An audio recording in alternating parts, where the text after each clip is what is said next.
Au nom du Père et du Fils et du Saint-Esprit. Amen. Viens en nous, Esprit Saint, remplis les cœurs de tes fidèles et fais-les brûler du feu de ton amour. Ô Seigneur, envoie ton esprit et tout sera créé et tu renouvelleras la face de la terre. Bien-aimés dans le Christ, nous sommes aujourd'hui mercredi 4 février et la parole de Dieu qui nous est proposée est de Marc chapitre 6, versets 1 à 6. En ce temps-là, Jésus se rendit dans son lieu d'origine et ses disciples le suivirent. Le jour du sabbat, il se mit à enseigner dans la synagogue. De nombreux auditeurs frappés d'étonnement disaient « D'où cela lui vient-il?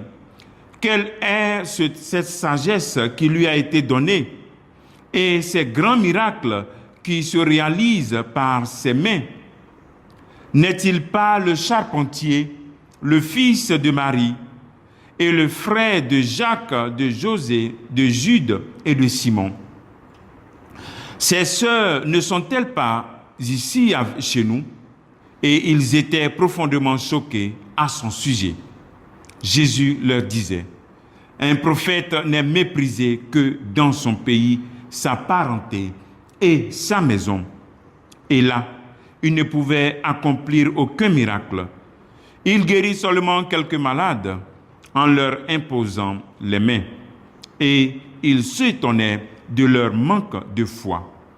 Alors Jésus parcourait les villages d'alentour en enseignant. Acclamons la parole de Dieu, louange à toi, Seigneur Jésus.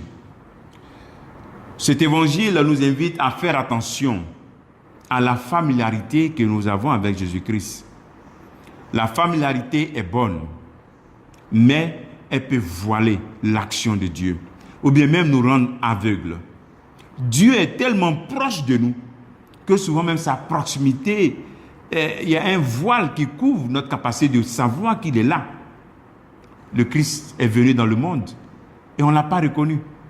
Et voilà, donc il faut faire attention de rentrer dans une mentalité selon laquelle Dieu doit arriver de manière extraordinaire dans ma vie.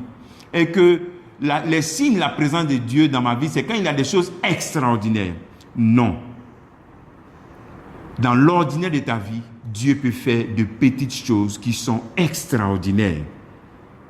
Donc cette familiarité peut devenir un obstacle pour qu'on puisse découvrir l'action extraordinaire de Dieu dans notre vie si on se limite à ce qu'on a appris, à ce qu'on a entendu, sans toutefois chercher à faire notre propre expérience de Jésus-Christ, expérimenter des choses, faire notre propre expérience. Voilà comment on peut sortir, on peut faire notre familiarité un moment d'intimité. La familiarité devient intimité. Sur la familiarité, de la connaissance de ce que j'ai entendu, de suivre les gens, faire ce que tout le monde fait, sans toutefois chercher à faire sa propre expérience. Sans ce type de familiarité nous conduit à avoir des voiles et on est aveugle.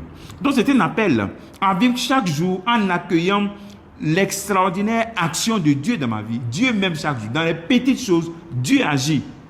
On est tellement habitué qu'on ne voit pas que dans les petites choses, Dieu agit. Mon pouce est un signe de l'amour de Dieu. Je vois est un signe de l'amour de Dieu. Je parle, je sens. Donc, il faut savoir bénir Dieu pour toutes ces petites choses. Et le troisième appel, sortir de l'incrédulité. L'incrédulité bloque la réception de la grâce. Lorsqu'on n'a plus la foi, lorsqu'on perd la foi, lorsqu'on est découragé, on tombe dans l'incrédulité. Demandons au Seigneur de ne jamais perdre la foi, d'avoir toujours foi en lui. Et quelles que soient les situations peut-être négatives qui se répètent dans ma vie, de garder la foi, de ne pas tomber dans l'incrédulité, de dire non, tout cela, ça ne sert à rien. Oh, prière, ça ne sert à rien. Aller à l'église chaque jour, ça ne donne rien. Ça, ce sont des paroles d'une personne incrédule qui va perdre la foi. Ne tombe pas dans ce piège. Comme travail que tu peux faire en ce jour, tu peux demander au Seigneur, augmente ma foi, éloigne-moi de l'incrédulité. Ok? Et ensuite, deuxième travail, il faut essayer de voir Jésus dans les petites choses de ta vie de chaque jour. Que Dieu te bénisse. Au nom du Père et du Fils et du Saint-Esprit. Amen.